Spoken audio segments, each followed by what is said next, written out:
उपकार मानते की त्याने ब्लेस फेलोशिप मध्ये मागील जे आपण अर्धवट शिक्षण झालं त्याचं पूर्ण भाग करण्याकरता देवबाप्पांनी मला परत एका पुढच्यामध्ये आणलेलं आहे. त्याबद्दल मी देवबाप्पाचे मनापासून आभार मानते आणि ब्रदर अनंत यांचे पण मनापासून आभार मानते. स्वप्नील ब्रदर यांचे पण मनापासून आभार मानते. अनंत ब्रदरांनी आठवणीने मला सकाळी फोन केला आणि खरोखर देवाला असे लोक आवडतात की त्याचं स्मरण ठेवतात. प्रियानो, आज आम्ही जे काही आहोत ते केवळ देवाच्या कृपेमुळे आणि अनुग्रहामुळे आहोत आणि म्हणून देवाच्या बाबतीत प्रत्येक गोष्ट आम्हाला अतिशय काटेकोरपणे लक्षात ठेवायची आहे. तेव्हा तो आम्हाला या पृथ्वीवरती आशीर्वादित करतो आणि आशीर्वादाचं कारणही बनवतो. आम्ही आशीर्वादित होणार आणि इतरांसाठी आम्हाला आशीर्वादाचं कारण बनायचं आहे. तर चला जास्त वेळ न घेता आपण त्या पुढील भागाकडे जाऊयात. आणि माझा आजचा परत एक तोच विषय की गुडघ्यावरची प्रार्थना एक कुटुंब मजबूतीने उभारते.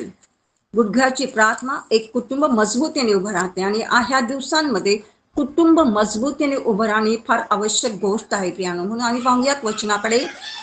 स्तोत्र 127 आणि त्यातलं पहिलं वचन परत कारण मी वाचते की परमेश्वर घर बांधित नाही तर ते बांधण्याचे श्रम व्यर्थ आहेत. परमेश्वर नगर रक्षित नाही तर पहारेकऱ्याचे जागणे व्यर्थ आहे. पहिला भागाचा आपण विचार करत आहोत की परमेश्वर घर बांधित नाही तर ते बांधण्याचे श्रम काय व्यर्थ आहेत. परत एक आज मी त्या गोष्टीकडे लक्ष लावतो. मागील आठवड्यामध्ये आपण 3 गोष्टी शिकलो होतो. जर कोणी नवीन असेल तर मी थोडक्यामध्ये त्याची प्रस्तावना तुम्हाला सांगेल. पहिली बघ आम्ही बघितली ती पहिली गोष्ट की आम्ही गुडघ्याच्या प्रार्थनेमध्ये पहिल्यांदा आम्ही प्रस्तावना बघितली होती त्याची की गुडघ्याची प्रार्थना म्हणजे काय आहे. नंतर आम्ही बघितलं की गुडघ्याची प्रार्थना आम्ही करतो तर त्या गुडघ्याच्या प्रार्थनेचं अर्थ काय आहे. आणि तिसरी गोष्ट आम्ही शिकलो की त्या ज्या गुडघ्याच्या प्रार्थना आम्ही करतो त्या गुडघ्याच्या प्रार्थनेमध्ये देव त्याच्या वचनातून आमच्या सर्व प्रार्थनांची उत्तर देतो. म्हणजे गुडघ्याची प्रार्थना करताना देव आम्हाला वचनासहित प्रार्थना करण्यासाठी शिकवतो. ते वचनाचं करण्यासाठी तो आत्म्याच्या सामर्थ्य आम्हाला मार्गदर्शन करतो आणि मग आमच्या सर्व प्रार्थनांचे उत्तर मिळायला आम्हाला सुरुवात होते. आज सुद्धा आम्ही 3 भागांमध्ये त्याचं विश्लेषण ऐकणार आहोत आणि त्या 3 भागांचा पण आज आपण व्यवस्थित वेळेच्या आत विचार करणार आहोत. तर पहिलं वचन आम्ही वाचले की परमेश्वर घर बांधत नाही तर ते बांधण्याचे श्रम काय व्यर्थ आहेत. प्रियानो, आजच्या या बदलत्या जगामध्ये जर आम्ही पाहिलं तर कुटुंब ही केवळ एक सामाजिक जबाबदारी आहे, सामाजिक रचना आहे असं राहिलेलं नाहीये. तर आम्ही पाहतो की कुटुंब जे आहे ते एक संघर्ष, अपेक्षा आणि शोध यांचं केंद्र बनलेलं आहे. संघर्ष, अपेक्षा आणि शोध यांचं ते केंद्र बनलेलं आहे एक कुटुंब. बाहेरून जरी आम्हाला सुस्थितीत असलेलं कुटुंब दिसत आहे तरी सुद्धा आम्हाला असं दिसतं की त्या घराच्या आतून अनेक गोष्टी तुटलेल्या आहेत. ती घरं तुटलेली असं आम्हाला आतून जेव्हा आम्ही बघतो तेव्हा आम्हाला असं आढळून येतं. प्रियानो, तुम्ही आणि मी जेव्हा मी अनेक लोकांकडे प्रार्थनेला जातो तेव्हा ती गोष्ट आमच्या निदर्शनास येते की हे घर आतून तुटलेलं आहे. बाह्य स्वरूपात खूप सुंदर आणि आलिशान घर आहे, सर्व गोष्टी अप टू डेट आहेत, सर्व गोष्टी व्यवस्थित दिसत आहेत, परंतु आतून जेव्हा आम्ही बघतो तेव्हा आतली हृदय जी आहे ती भग्न हृदय झाली, तुटलेली हृदय आहेत. प्रियानो, आणि म्हणून आम्ही पाहतो की कुटुंब हे अशाच प्रकारे झालेलं आहे. अनेक कुटुंबांमध्ये संवाद असूनही समज नाहीये. संवाद आहेत पण एकमेकांना समजून घेणं नाहीये.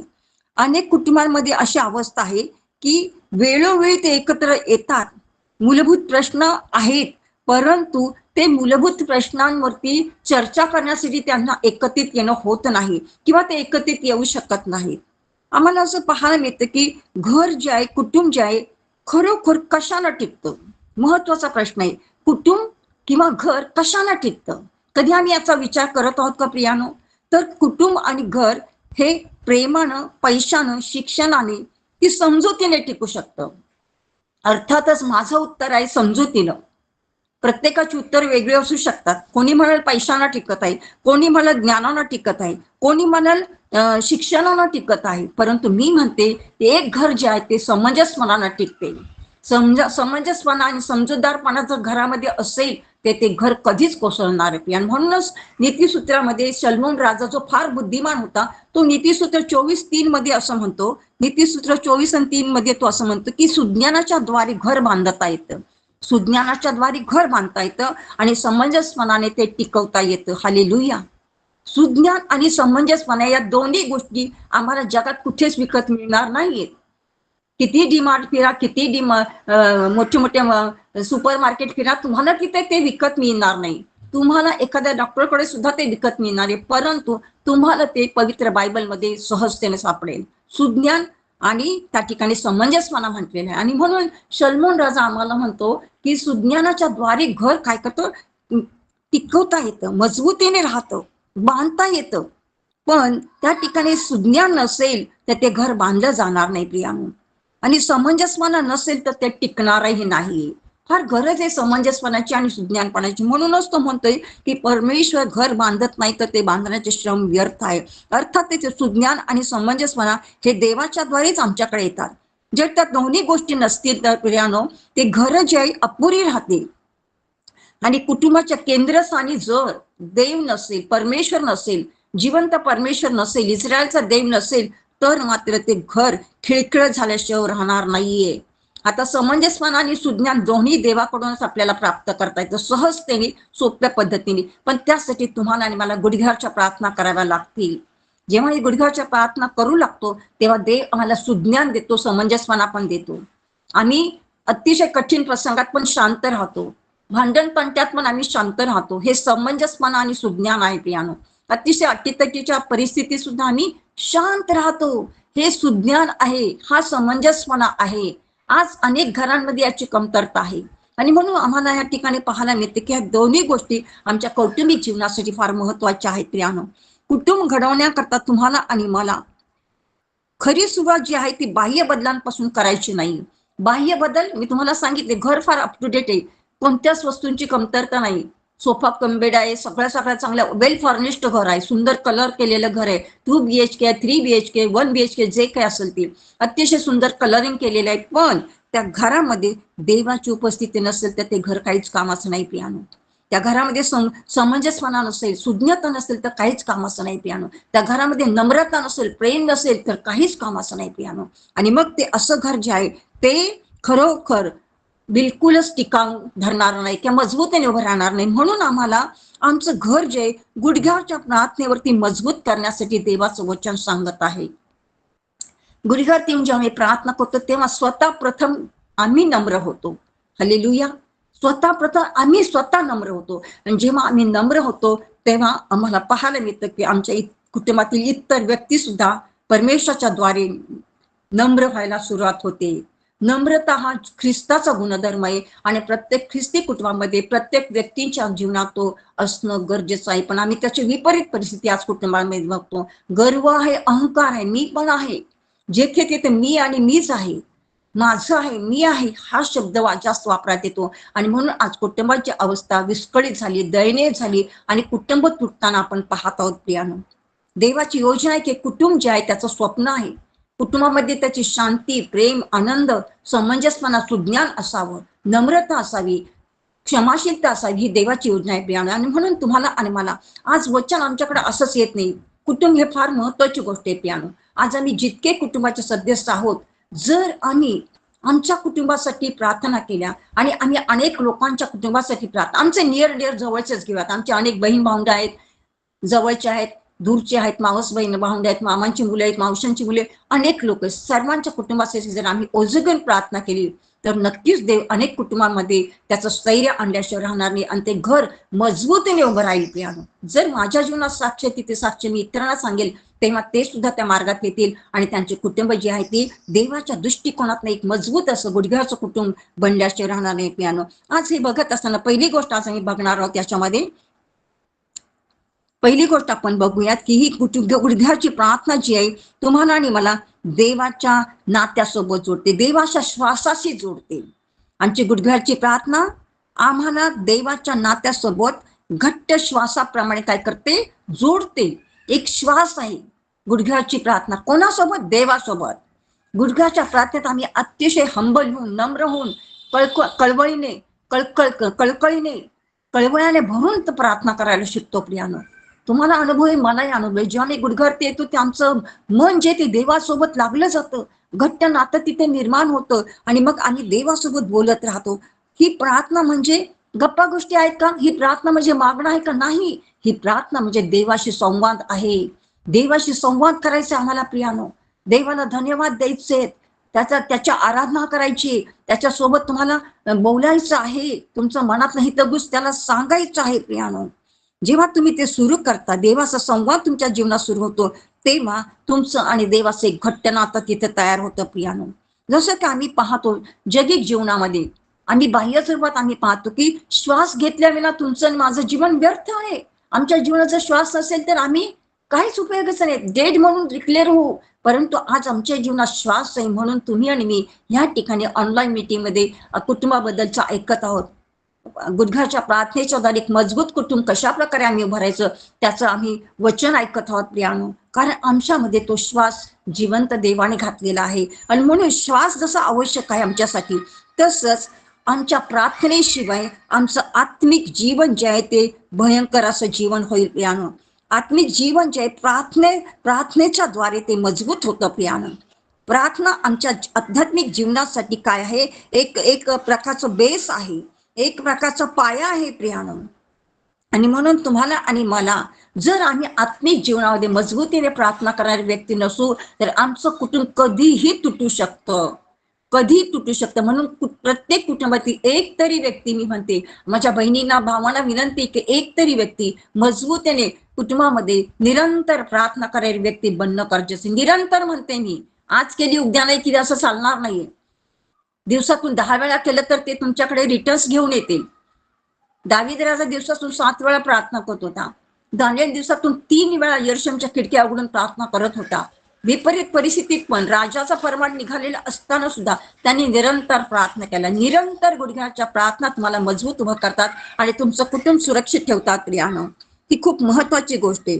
आणि जेव्हा आमचं कुटुंब मजबूत होतं तेव्हा त्या कुटुंबामध्ये शांती आहे, प्रीती आहे, क्षमाशीलता आहे आणि नैसर्गिकरित्या त्या सर्व गोष्टी आमच्या कुटुंबातनं प्रत्येकाच्या जीवनातून वाहत राहतात असं म्हण आहे, वाहत राहतात. कारण जर आम्ही पाहिलं योहान 7 आणि 37 वचन आम्हाला सांगते की जो कोणी मजवर विश्वास ठेवील त्याच्यातून त्या जिवंत पाण्याच्या नद्या वाहतील असं म्हटलेलं आहे. येशू ख्रिस्त स्वतः सांगत आहे तिथे जिवंत पाण्याच्या नद्या हेच आहे की आमच्या जीवनामध्ये तो श्वास आहे आणि तो श्वास पवित्र आत्म्याच्या द्वारे आमच्या जीवनात आलेला आहे आणि आम्ही त्या प्रीतीने, दैवी क्षमेनं, दैवी सामर्थ्याने भरलेलो आहोत हे सिद्ध होतं प्रियानो.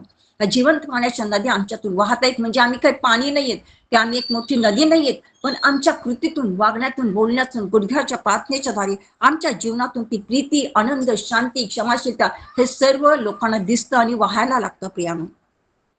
आणि म्हणून तुम्हाला आणि मला ही गोष्ट करणं गरजेचं आहे. यहोशा 24:15 मध्ये यहोशा म्हणतो की मी आणि माझे घराणे तर परमेश्वराची सेवा करणार.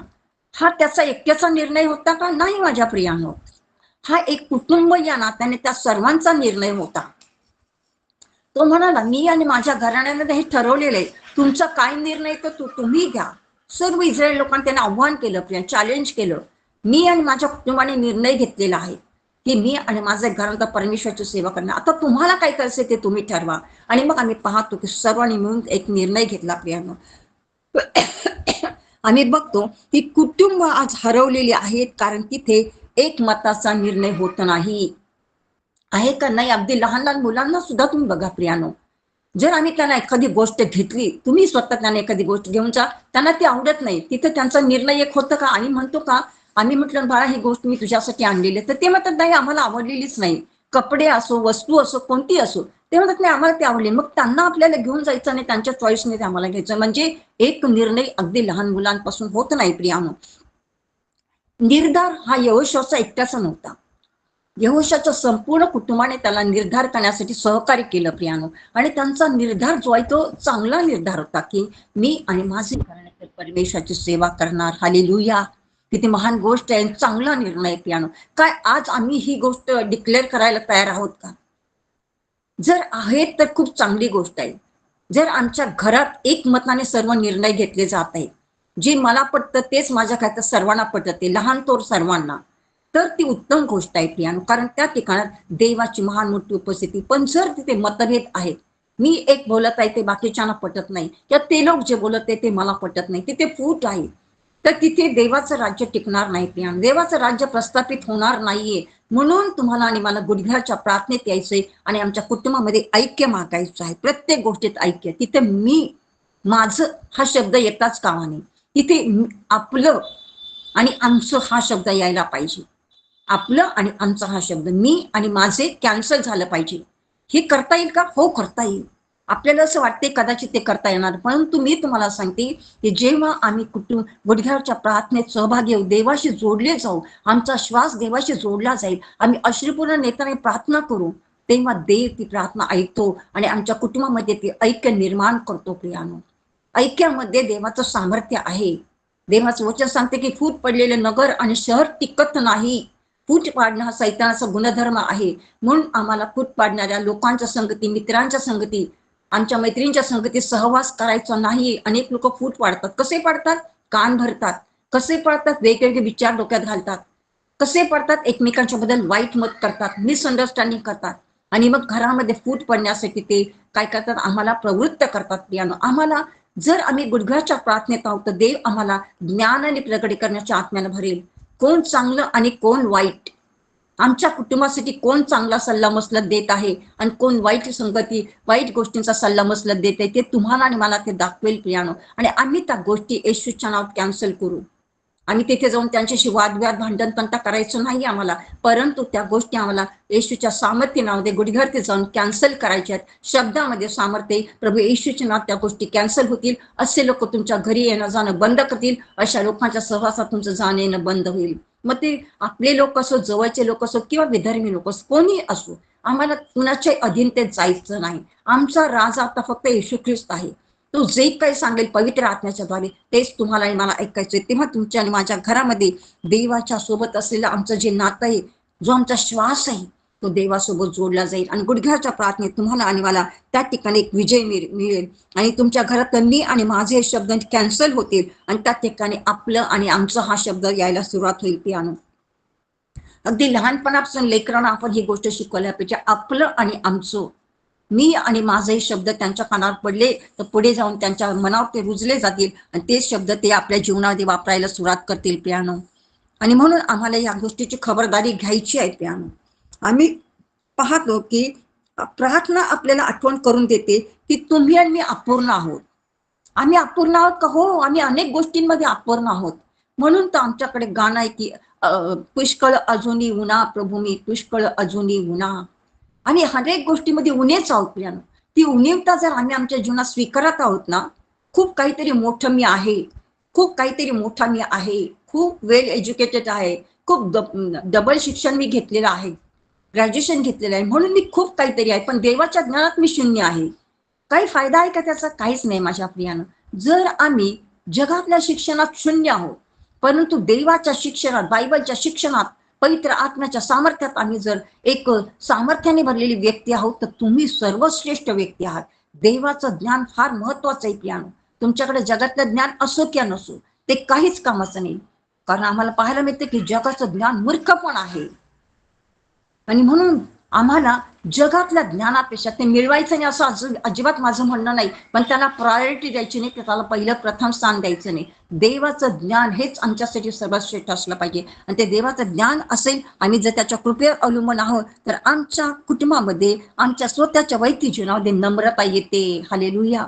मग आम्ही किती पण सुशिक्षित असो, आम्ही किती पण ग्रॅज्युएट असो, पण आम्ही नम्रच राहणार आहेत. आमच्या जीवनात ती नम्रता राहीलच राहील. प्रियानो, कारण त्याचं कारण काय आहे? कारण त्या पाठीमागचं कारण आहे गुडघ्यावरचं जीवन, गुडघ्यावरची प्रार्थना.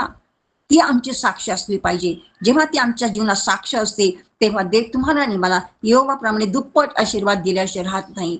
आम्ही योग 42:10 मध्ये वाचतो की जेव्हा योबाने त्याचं वाईट चिंतणाऱ्या, त्याला टॉर्चर करणाऱ्या, त्याच्या विरोधात बोलणाऱ्या त्या सर्व मित्रांसाठी प्रार्थना केली, तेव्हा देवाने योग 42 मध्ये त्याला सर्व आशीर्वाद दुप्पट दिलेले आहे. आज तुम्हाला दुप्पट आशीर्वाद हवेत का?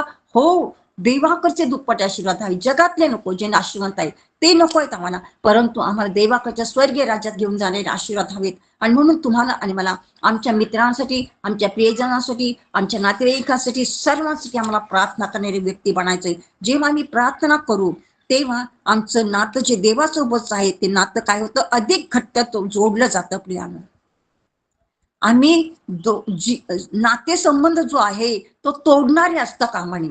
नातेसंबंध तुटले तर तिथे पुनर्स्थापना करा. प्रियानो, जर कोणाशी आमचे संबंध वाईट झालेले तर आजपासून आम्ही देवासोबत जोडण्याकरता, आमचा श्वास देवासोबत जोडण्याकरता आम्ही पुनर्स्थापना करण्याचा प्रयत्न करूया. जितक्या लोकांसोबत आम्ही बोलत नाही त्यांच्याशी आम्ही पुनर्स्थापना करण्याचा प्रयत्न करूया, कारण ती पुनर्स्थापना आम्हाला आशीर्वादित करते, दुप्पट आशीर्वादाकडे घेऊन जाते. पियानो 2026च्या फार सुरुवातीला देवबापाने मला पुनर्स्थापना हा शब्द फार स्पष्टपणे दाखवला. 2026 मध्ये जानेवारी महिन्यात देवबापाने, मी जेव्हा प्रेयर मध्ये होते, फास्टिंग मध्ये होते, ते देवबापाने मला पुनर्स्थापना हा शब्द दाखवला. आणि मी जानेवारी पासून ज्या ज्या ठिकाणात माझे ज्याही ठिकाणामध्ये आम्हाला पुनर्स्थापना करण्याची गरज आहे त्या सर्व ठिकाणांमध्ये मी पुनर्स्थापना करण्याचे प्रयत्न सुरू केले. पियानो मग ते चर्च असो, मंडळी असो, ग्रुप असो, मित्रमैत्रिणी असो, कोणीही असो, त्या ठिकाणामध्ये पुनर्स्थापना करण्यासाठी प्रयत्नशील राहील. देव आम्हाला एखादी गोष्ट दाखवतो तर ती आम्हाला आमच्या कृतीतून पूर्णत्वास न्यायची, आणि देव तुम्हाला मला आशीर्वादित करतो, कारण ते अनुभव मी घेतले. पुनर्स्थापना आमच्या जीवनामध्ये आम्हाला आशीर्वादाकडे नेते. प्रियानो आशीर्वादाकडे नेते. अनेक दिवस मी आमच्या जवळच्या चर्चमध्ये जाणं बंद केलं होतं, काही प्रॉब्लेम्स त्या चर्चमध्ये झाले ते म्हणून, पण तो देवाने मला जानेवारीत तो शब्द दाखवला. त्यानंतर मी आता त्या चर्चमध्ये परत एकदा जाऊ लागले. खूप जवळ आहे मला, अगदी 5 मिनिटाच्या अंतरावर तिथे चर्च आहे.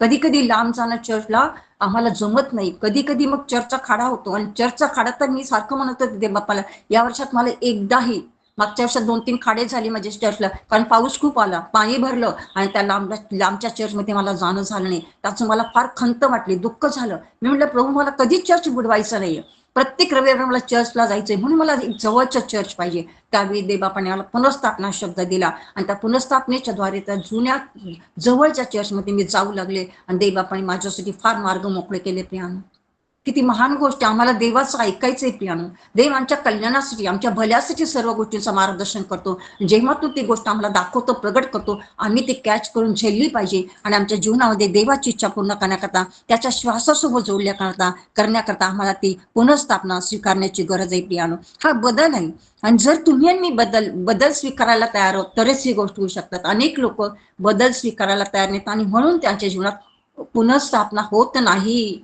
योगाने पण ते करायला होतं. योग म्हणू शकला असता, माझ्या मित्राने माझी खूप निंदा केली, माझ्या मित्राने मला खूप दुःख दिले, मित्र होते पण ते माझे शत्रू होते, पण त्याने तसं केले नाही. फार शेवटच्या अध्यात 42 अध्यात त्याला कळत आहे की मला माझ्या मित्रांसाठी प्रार्थना करण्याची गरज आहे. आज ते मला नावं ठेवतात, माझ्या विरोधात बोलतात, पण त्यांना स्वतःलाच प्रार्थनेची गरज आहे. आणि म्हणून जेव्हा त्याने प्रार्थना केली, देवाला ती गोष्ट आवडली, देवाने त्याच्या पुनर्स्थापनेचं त्याला दुप्पट प्रतिफळ दिलं. आज आम्ही जेव्हा पुनर्स्थापना करू आमच्या जीवनामध्ये, जेही लोक तुमच्या जीवनातून दूर गेलेले त्यांना तुम्ही क्षमा करा, प्रेमाने जवळ करा, पुनर्स्थापना करा, मागचं विसरून जा. देवाचं वचन वारंवार आम्हाला एक गोष्ट सांगतं की जुन्या गोष्टींची आठवण करू नका, पूर्वीच्या गोष्टी मनात आणू नका, पहा मी एक नवीन गोष्ट करणार आहे. योबाच्या जीवनात केली का? हो, त्याने देवाचं ऐकलं, पुनर्स्थापना केली, आणि देवाने त्याला दुप्पट आशीर्वाद दिले, दुप्पट आशीर्वाद दिले. प्रियानो जितकं घेतलं त्याच्या डबल त्याला दिलं.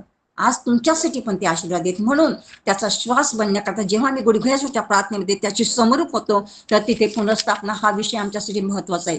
दुसरी गोष्ट आम्ही बघत आहोत की गुडघ्यावरची प्रार्थना जी आहे ती शब्दांच्या पलीकडचा एक संवाद आहे. शब्दांच्या पलीकडचा संवाद आहे. बरेचदा आम्ही प्रार्थना करताना शब्द बडबडतो, ते शब्द इतर लोकांना ऐकायला जातात, पण गुडघ्यावरची प्रार्थना तुम्हाला आणि मला देवाच्या आत्म्यासोबत, श्वासासोबत जोडत असताना संवाद बाहेर येऊ देत नाही. आम्ही बोलतोय, आमचे ओठ हलताहेत, आमचं अंतकरण देवाशी जोडलेलं आहे, आम्ही काहीतरी देवासोबत संवाद साधत आहोत, पण ते समोरच्याला, आजूबाजूच्या कोणालाही कळणार नाही. हा आहे तो गुप्त संवाद. प्रियानो ही खूप महत्वाची गोष्ट आहे की शब्दांच्या पलीकडची प्रार्थना. शब्द सामाजिक आहोत तर आम्ही आता उघडपणे आम्ही ग्रुपवरती आहोत, आम्हाला तिथे सामाजिक प्रार्थना करतो, तिथे आम्हाला शब्दांच्या पलीकडची गुप्त प्रार्थना करता येणार नाहीये, कारण आम्हाला इतर लोकांच्या सोबतच आता ही प्रार्थना करायची, तर तुम्हाला आणि मला त्या ठिकाणी उघडपणे प्रार्थना करावी लागेल. प्रत्येक गोष्टीत प्रार्थना कोणत्या वेळी करायच्या, कशा करायच्या, ह्याचं एक शेड्यूल ठरलेले आहे. आणि हे जर आम्हाला गुडघ्याच्या प्रार्थनेत आम्हाला सगळ्या गोष्टी समजून येतात, आणि म्हणून आम्ही पाहतो की शब्दांच्या पलीकडची जी प्रार्थना आहे, संवाद आहे देवासोबतचा, तो तुम्हाला आणि मला साधण्यासाठी गुडघ्यावरची प्रार्थना काय करते, मदत करते, सहाय्य करते आणि मार्गदर्शन करते. जेव्हा मी पाहतो की पहिले शमूएल त्याचा पहिला अध्याय, आणि त्यातून 10, 11, 13 ही वचनं जेव्हा आम्ही वाचतो, आपण वाचूया, तुमच्या लक्षात येईल. म्हणजे पहिले शमूएल याचा पहिलाच अध्याय, त्यातलं 10, 11, 13 हे वचन मी तुम्हाला वाचते, म्हणजे तुमच्या लक्षात येईल की संवादाच्या पलीकडची प्रार्थना म्हणजे काय आहे. शब्दांचा संवाद साधायचा नाहीये, परंतु देवाशी बोलायचं आहे. ओठ हलतील पण शब्द बाहेर येणार नाहीत. हन्नेची प्रार्थना यासाठी पहिला प्रायोरिटी आहे प्रियानो. हन्नाने ती प्रार्थना आम्हाला करायला शिकवलेलं आहे, कारण हन्ना एक दुःखित व्यक्ती होती. आम्हाला त्याची सगळी स्टोरी माहिती आहे, म्हणून मी ते परत रिपीट करणार नाही. मी संतान होती आणि म्हणून तिचं दुःख अतिशय अनावर झालं होतं. आणि मग ती मंदिरामध्ये जाऊन, शिलोच्या मंदिरामध्ये जाऊन ती त्या ठिकाणी काय करते, त्या मंदिरामध्ये जाऊन ती काय करते, प्रार्थना करते पियानो. निशब्दांची प्रार्थना, शब्दांच्या पलीकडची प्रार्थना. शब्द बाहेर पडत नाहीत, ओठ हलताहेत, ती ढळाढळ रडत नाही, हुंदके देत आहे, परंतु शब्द मात्र बाहेर येत नाही. ही आहे शब्दांच्या पलीकडची प्रार्थना. अनेकदा तुम्हाला मला दुःख अनावर होतं प्रियानो. आम्ही स्त्रिया, पुरुषांनाही होतं, स्त्रियांनाही होतं. अनेकदा आमचं दुःख अनावर होतं, तेव्हा आम्ही गुडघ्यावरती जातो आणि आमचं दुःख देवाच्या समोर ठेवतो. तेव्हा आमचे शब्द बाहेर फुटत नाहीत प्रियानो. आमचे अनुभव आहेत, शब्द बाहेर पडत नाही. जर समजा कोणीच घरात नाही तर कदाचित तुमच्या मुखातनं शब्द बाहेर पडते, पण घरात सर्वजण आहे त्यावेळी आम्ही फक्त रडतो, हुंदके देतो. आमचे शब्द निशब्द होतात प्रियानो. आणि त्या शब्दांच्या पलीकडची प्रार्थना आम्ही देवासोबत साधत असतो आणि देव ती ऐकत असतो. हन्नेची प्रार्थना देव ऐकत होता. तिथे वाचूयात आपण 10, 11 आणि 13 वचन मी वाचते. ती म्हणाली, हे सेनाधीश, तिचे मन व्यथित झाल्यामुळे ती परमेश्वराची करुणा भाकून ढळाढळ रडली. 10 वचन सांगते की तिचं मन व्यथित झाल्यामुळे ती परमेश्वराची करुणा भाकून ढळाढळ रडली. ती म्हणाली, सेनाधीश परमेश्वरा, तू आपल्या ह्या दासीच्या दुःखाकडे खरोखर अवलोकन करशील, माझी आठवण करशील. आपल्या दासीला विसरला नाहीस तर आपल्या दासीला पुत्र संतान देशील, तर तो आयुष्यभर परमेश्वराचा व्हावा. एक दर्थ मी त्यास समर्पण करील, त्याच्या डोक्यावर वस्तारा फिरवणार नाही, असा त्याने नवस केला. नवसाची प्रार्थना, निशब्द प्रार्थना. हालेलुया. हा नवस फक्त तिला आणि परमेश्वराला माहित होता. ना तर तो एलीला समजला, ना तर तिचा पती एल्काना त्याला समजला. फक्त तिच्यामध्ये आणि परमेश्वरामध्ये. आम्ही अनेकदा हे नवस केलेले आहेत का? हो, केलेत प्रियानो. जेव्हा आम्हालाही दुःखानावर होतो तेव्हा आम्ही अशाच प्रकारचे वेगळ्या प्रकारचे शब्द, नवस त्यांना आम्ही देवाकडे सादर करतो प्रियानो. आणि नंतर आम्ही 13 वचन वाचूयात. हन्ना मनातल्या मनात बोलत होती, तिचे ओठ हालत होते, पण तिचा शब्द ऐकू येत नव्हता. हन्ना मनातल्या मनात बोलत होती. आम्ही पण मनातल्या मनात अनेकदा बोलतो, शब्द बाहेर येत नाही, ओठ हालत आहेत, पण तिचा शब्द ऐकू येत नव्हता. म्हणून एलीस वाटले की ही दारूच्या नशेत असावी. पहा, एक संदेश आहे, एक याजक आहे, त्याला काय वाटत आहे, त्याला तिच्या दुःखाचं अनावरण कळतच नाहीये.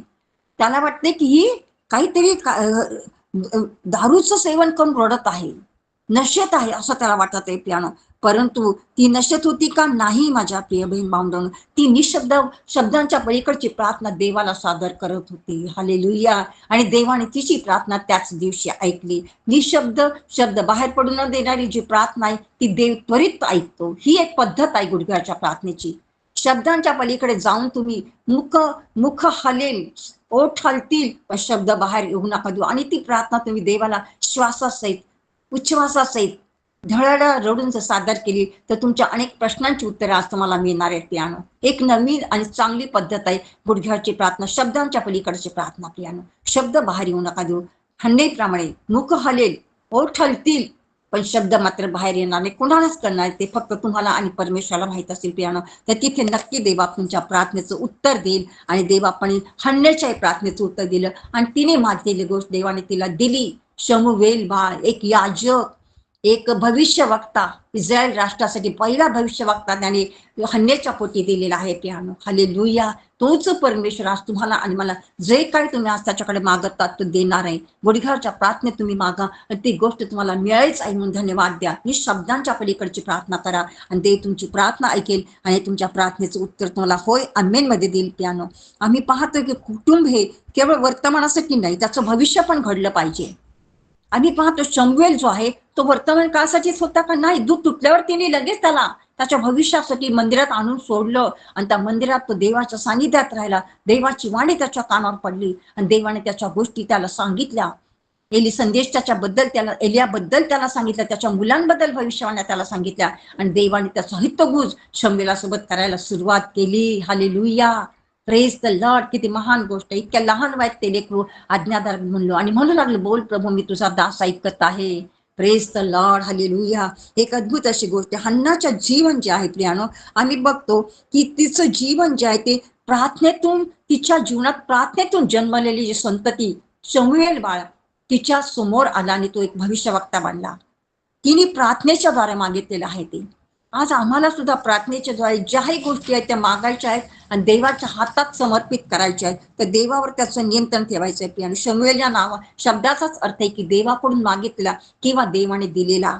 आणि तिने ते देवाच्या मंदिरात आणून सोडून आपला शब्द पूर्ण केला. म्हणूनच शमूएल पुढे जाऊन भविष्यामध्ये संदेष्टा बनू शकला, एक भविष्यवक्ता बनू शकला. आणि इस्रायल राष्ट्रासाठी त्याचा मोठा उपयोग झाला. अनेक राजांचा राज्याभिषेक त्याने केला. देवाची योजना हन्नेच्या द्वारे शमूएलातून पूर्ण झाली प्रियानो, हालेलुया. आज आम्ही देवाच्या कोणत्या योजनेचा भाग बनू इच्छित आहोत ते आज आम्हाला विचार करायचा आहे. शब्दांच्या पलीकडची प्रार्थना करून देवाला विचारा की प्रभू, तुझी माझ्यासाठी, माझ्या लेकरांसाठी, माझ्या घरासाठी, माझ्या घराण्यासाठी, माझ्या परिवारासाठी तुझी योजना काय ती तुम्हाला दाखव म्हणा.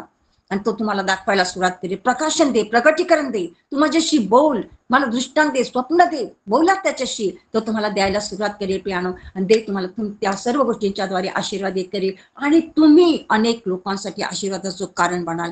तिसरी आणि महत्वाची गोष्ट आम्ही बघत आहोत की गुडघ्यावरची प्रार्थना जी आहे ती तुम्हाला आणि मला संकटामध्ये काय करते, दृढतेने उभं करते. संकट आलं, वादळ आले, वारे आले, आम्ही भिणार नाहीयेत. संकट परीक्षा, वादळी वारे येत राहतात, आमच्याही जीवनात येतात आणि येत जातात. जर आम्ही गुडघ्याच्या प्रार्थना करत आहोत तर आम्ही घाबरणार नाही, मजबूतीने उभे राहू, आम्ही भयभीत होणार नाही. आता मी कोणाला फोन करू, आता मी कुठे जाऊ, कोणत्या पालकाला बोलू, कोणत्या पालकाची मदत घेऊ, कोणत्या प्रेटाला हाक मारू, कुठे कोणाकडनं प्रार्थना करू, ते रडत बसणार नाहीत. आम्ही स्वतः गुडघ्यावर येऊन प्रार्थना करायला सुरुवात करतो. गुडघ्यावरची प्रार्थना तुम्हाला मजबूत बनवते, भय भीती दडपण सगळं काढून टाकते. काही वेळात तुम्ही एक विजय ख्रिस्ती बनून उभे राहता आणि ते संकट कुठल्या कुठे पळून गेलेलं असतं. Hallelujah, praise the lord. गुडघ्यावरची प्रार्थना आम्हाला मजबूतीने एक एक प्रार्थना करणारी व्यक्ती, प्रार्थना योद्धा बनवते प्रियानो. आज तुम्हाला आणि मला संकटामध्ये, विशेष करून संकटात म्हणेल, आनंदात आम्ही काही दळमळीत होत नाही, परंतु संकटामध्ये वचन वाचत आपण प्रेषितांचे कृत्य याचा 12वा अध्याय आणि 5 ते 9 वचन वाचूयात आपण. प्रेषितांचे कृत्य याचा 12वा अध्याय आणि त्यातली 5 ते 19 वचन आहेत. मग थोडी आपण मधली वाचूयात, तुम्ही घरी जाऊन ते वाचू शकता. प्रेषितांचे कृत्य 12वा अध्याय 5 पासून ते 19 पर्यंत वचन वाचायची, पण मधली वचन वाचवते ज्याची गरज आहे आपल्याला. 5वं वचन आपण वाचूयात. याप्रमाणे पेत्र बंदिशाळेत पहाऱ्यात होता, परंतु त्याचकरिता देवाजवळ मंडळीची प्रार्थना एकाग्रतेने चालली होती. हेरोद त्याला बाहेर आणणार होता. त्या रात्री पेत्र 2 बेड्या घातलेला असा 2 शिपायांमध्ये निजला होता आणि पहारेकरी दरवाजा पुढे बंदिशाळा राखीत होते. तेव्हा पहा, प्रभूचा दूत त्याच्याजवळ अवतीर्ण झाला आणि खोलीत उजेड पडला. त्याने त्याच्या कुशीवरती थाप मारून त्याला जागे करून म्हटले, लवकर उठ, कारण त्याच्या हातातील बेड्या त्यावेळी गळून पडल्या. लवकर उठ म्हटल्यावर त्या देवदूताने त्याला थाप मारली आणि त्याला काय, आपण पाहतो की त्याच्या हातातल्या बेड्या गळून पडल्या. सामर्थ्य देवाचं आहे प्रियानो. आमच्या जीवनात आज कोणत्याही बेड्या असू द्यात, संकटाच्या कोणत्याही बेड्या असू द्यात, कर्ज असू देत, आजार असू देत, कौटुंबिक समस्या असू देत, नोकरी असू देत, अपयश असू देत, कोणत्याही प्रकारच्या बेड्या सैताने आज तुमच्या जीवनात बांधलेल्या असू, त्या खुळून पडल्याशिवाय राहणार नाहीत प्रियानो. जर तुम्ही देवाच्या सानिध्यात जाता, देवाची उपस्थितीत आहात, त्याचं ऐकत आहात, ते सगळे साखळदंड तुटून पडल्याशिवाय राहणं. इथे आणि पाहतो की देवाच्या सानिध्यात राहणारा जो पेत्र आहे, वेगळ्या प्रकारच्या बंदिवासात त्या ठिकाणी लोक होते, ते बंदिशाचे पहारेकरी होते, त्यांच्या पहाऱ्यात त्याला झोपवलेलं होतं. परंतु देवदूत येतो, त्याला थाप मारतो आणि त्याने थाप मारला त्याच्या हातातल्या बेड्या गळून पडतात आणि देवदूत त्याला म्हणतो, उठ, चल, आम्ही तुला बाहेर घेऊन जातो. आणि त्यांनी त्याला वेगळ्या शेवटपर्यंत त्याला साथ दिली आणि त्याला त्या ठिकाणातून बाहेर काढलं. पेत्राला तर वाटलं मी दृष्टांत पाहते, मी स्वप्न पाहते, त्याला सत्य कळत नव्हतं. परंतु इकडे मंडळी या नात्याने सर्वजण गुडघ्यावरती प्रार्थना करत होते. हालेलुया. माडीवरच्या खोलीत त्या ठिकाणामध्ये सर्व लोक पेत्रासाठी मध्यस्थीची प्रार्थना करत होते. बघा, प्रार्थना साखळदंड तोडण्यासाठी समर्थ आहे. आज आमचे कोणते साखळदंड असू द्या, सैतानाने किती प्रकारच्या साखळदंड तुमच्याकडे बांधलेले असू द्यात प्रियानो, व्यसन असेल, गरिबी असेल, कर्ज असेल, अपयश असेल, आजार असेल, दुःख असेल, कौटुंबिक समस्या असेल, कोणत्याही प्रकारच्या साखळदंडाच्या बेड्या तुमच्या भोवती पडलेल्या असू, तर आज परमेश्वर तुम्हाला त्यातनं मुक्त करण्यासाठी तयार आहे. तुम्हाला गुडघ्यावरती यायचे आणि एकत्र येऊन तुम्हाला प्रार्थना करायची. मंडळी या नात्याने प्रार्थना करा. मंडळीसमोर तुमच्या विनंत्या सादर करा आणि तुमच्या सुटकेसाठी मंडळी जेव्हा प्रार्थना करेल त्या तुमच्या जीवनातले जे बेड्या आहेत, जे साखळबंद आहेत ते तुटून पडल्याशिवाय राहणार नाहीत प्रियानो. देवाची अशी योजना आहे प्रियानो. म्हणून आम्ही पाहते की स्तोत्रसंहिता 50 आणि 15 वचन आम्हाला सांगते की संकट समय मी परमेश्वराचा धावा केला. संकट येईल त्या मनुष्याचा धावा करू नका. संकट येईल ते आम्ही काय करतो, बरेचदा शेजाऱ्यांना बोलवून, मित्रांना बोलव, बहिणीला बोलव, भावाला बोलव, अडचणीतल्या आमच्या सर्व नातेवाईकांना काय करतो, गोळा करतो. संकट आलेलं आहे. देवाचं वचन काय सांगते आपण वाचत, स्तोत्र 50 आणि 15 वचन वाचते. संकट समयी माझा धावा कर, मी तुला मुक्त करीन आणि तू माझे गौरव पाहशील. देवाचं गौरव पाहायचं आहे का, तर संकट समयी मित्र मंडळी, शेजारी बाजारी, नातेवाईक यांना बोलू नका. पण ते केव्हा होईल, गुडघ्याच्या प्रार्थनेवर तुम्ही जेव्हा याल, लगातार नित्यक्रमाने तुम्ही प्रार्थना कराल, संकट आल्यावर तुम्ही कोणालाही बोलणार नाही, तुम्ही परमेश्वराचा धावा कराल आणि त्यातून सिद्ध होईल की तुम्ही एक मजबूतीने प्रार्थना करणारे प्रार्थना योद्धा आहात. तुम्ही आता संकट आल्यावर मनुष्याचा धावा करत नाही, लोकांच्या मदतीची अपेक्षा करत नाही, परंतु तुम्ही संकटामध्ये परमेश्वराचा धावा करत आहात. हालेलुया. गुडघ्याची प्रार्थना तुम्हाला मजबूतीने उभं करते संकटामध्ये सुद्धा. संकटात जेव्हा आम्ही देवाचा धावा करू प्रियानो, तेव्हा परमेश्वर तुम्हाला आणि मला त्यातून वाचवतो. अनेक संकटांमध्ये पेत्राने फक्त देवाचा धावा केला प्रियानो, आणि त्या संकटामध्ये देवाने त्याची वेगळ्या प्रकारे सुटका केली. अनेक संकटांची लगातार मालिका आपण त्याच्या जीवनात पाहतो प्रियानो. जर आम्ही त्याचे अध्याय वाचले 26, 27, 28, तर आम्हाला पाहायला मिळतं की पेत्रांच्या जीवनामध्ये संकटाची एक मालिका आहे. तो म्हणतो की मी संकटाची वाटच बघत आहे, कारण त्याला इतकी सवय झालेली होती. पण त्या संकटामध्ये तो काय करत होता, संकटाला घाबरत होता का, नाही, संकटाला घाबरत नव्हता प्रियानो. संकट काळी तो देवाचा धावा करत होता आणि देव त्याला त्यातून मुक्त करत होता, कारण संकटातून मुक्त करणारं एकच नाव आहे आणि ते येशू नाव आहे. आज आमच्या जीवनात संकट येतात, आम्ही काय करायचं, आता गुडघे टेकायचे. आजपासून तुम्ही याला त्याला फोन करणार नाहीयेत. जर तुम्ही वचन मनपूर्वक ऐकलेले आहे, ते ग्रहण केलेले, लिहून घेतलेले आहे, तर तुम्ही संकट समय देवाचा धावा कराल आणि तुम्ही एक प्रार्थना योद्धा आहात हे सिद्ध कराल. आजपासून तुम्ही, मला विश्वास आहे की तुम्ही लोकांनी गुडघ्याच्या प्रार्थना मागच्या शुक्रवारपासून सुरू केलेल्या आहेत. करत नव्हता, केल्या, अजूनही केल्या नसतील तर आजपासून गुडघ्याच्या प्रार्थना करायला सुरुवात करा. एक कणखर अशी मजबूतीने उभे राहणे प्रार्थना योग्य बनण्यासाठी देवाकडे मागा, तो तुम्हाला सहाय्य करेल, तो तुम्हाला नवीन गुडघे देईल, गुडघे बरे होतील, आजार बरे होतील, संकट परिस्थिती दूर होईल प्रियानो. संकटात मजबूतीने उभे राहण्याकरता तुम्हाला आणि मला गुडघ्याची प्रार्थना आवश्यक आहे. आणि म्हणून तुम्ही आणि मी, दावीद राजाचं उदाहरण आम्ही बघतो की दावीदाच्या जीवनात अनेक संकट आली, पण प्रत्येक वेळी तो देवाचाच धावा करते. संकटाला तो घाबरला नाही, भले त्याला पळून जावं लागलं, वेड्याचं सोडून घ्यावं लागलं, पण त्या सगळ्या संकटामध्ये तो देवाचा धावा करते. आज तुम्हाला आणि मला सुद्धा संकटामध्ये फक्त आणि फक्त परमेश्वराचा धावा करायचा. मनुष्याचा धावा नंतर गरज घातली तर, पण जेव्हा तुम्ही परमेश्वराकडे जाल, त्याचा धावा कराल, तो तुम्हाला मनुष्याकडे जाऊ द्यायची वेळ येणार नाही प्रियानो. तो तुमचे संकट निवारणच करेल. आमचा विश्वास आहे की आमचा देव संकट निवारण करणार आहे. जर तो पेत्राची तुरुंगातनं सुटका करू शकतो, तर आज तुमचे माझे पण करू शकतो. आज तर आम्ही तुरुंगात नाहीये, वेगळ्या प्रकारे संकट, परेशान जे जू आहेत, जे वेगळ्या प्रकारचे आम्ही बर्डन्स घेतलेले आहेत, त्याच्यामध्ये आम्ही स्वतःला गुरफटून टाकले आहे. ते ओझं आम्ही वधस्तावर टाकतच नाहीये. आणि म्हणून आम्ही, आमचं मनाचं खच्चीकरण होतं, शरीराचं खच्चीकरण होतं, आमचं सगळं जू जे आहे ते आम्हाला त्या वधस्तंभावर खेळायचं आहे, पियानो वधस्तंभावर टाकायचंय. आमचं जीवन संत पाऊल म्हणतो त्याप्रमाणे गलती 2:20 प्रमाणे की मी आता जगतो असं नाही तर ख्रिस्त माझ्या ठाई जगतो. जेव्हा तुम्ही ते जगायला सुरुवात कराल, ते करण्यासाठी सुद्धा तुम्हाला फक्त आणि फक्त गुडघ्याची प्रार्थनाच मदत करणारे, हे मी फार ठामपणे विश्वासाने सांगू शकते. संकट येतील, परीक्षा येतील, परंतु निश्चितपणे देव तुम्हाला त्यातून वाचवणारच हा माझा विश्वास आहे प्रियानो, तुमचाही विश्वास आहे. आणि म्हणून आजपासून आपल्या प्रार्थनेचं पॅटर्न बदला. गुडघ्याच्या प्रार्थनेमध्ये काय समरूप व्हा आणि देव तुम्हाला त्या ठिकाणी आशीर्वादित केल्याशिवाय राहणार. 3 गोष्टी आम्ही बघितलेल्या आहेत गुडघ्याच्या प्रार्थनेमध्ये, की पहिली गोष्ट, गुडघ्याची प्रार्थना तुम्हाला आणि मला देवासोबतचा श्वास जो आहे त्याच्याशी जोडते. दुसरी गोष्ट आम्ही बघितली, गुडघ्याची प्रार्थना आमच्या शब्दांच्या पलीकडे देवासोबत संवाद साधण्यासाठी मदत करते. आणि तिसरी गोष्ट आम्ही पाहिली की गुडघ्याची प्रार्थना मला संकटामध्ये देवाला, आमच्या कुटुंबाला उभं करण्याकरता, पडण्याकरता नाही पण उभं राहण्याकरता मदत करते.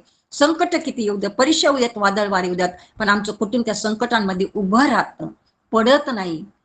आणि आम्ही त्या ठिकाणी देवाचं गौरव करण्यासाठी काय करतो, मजबूतीने, अधिक मजबूतीने उभे राहून प्रार्थनेसाठी तयार तत्पर राहतो. तेव्हा आमच्या जीवनातून, कुटुंबातून देवाचं गौरव आणि महिमा होतं प्रियानो.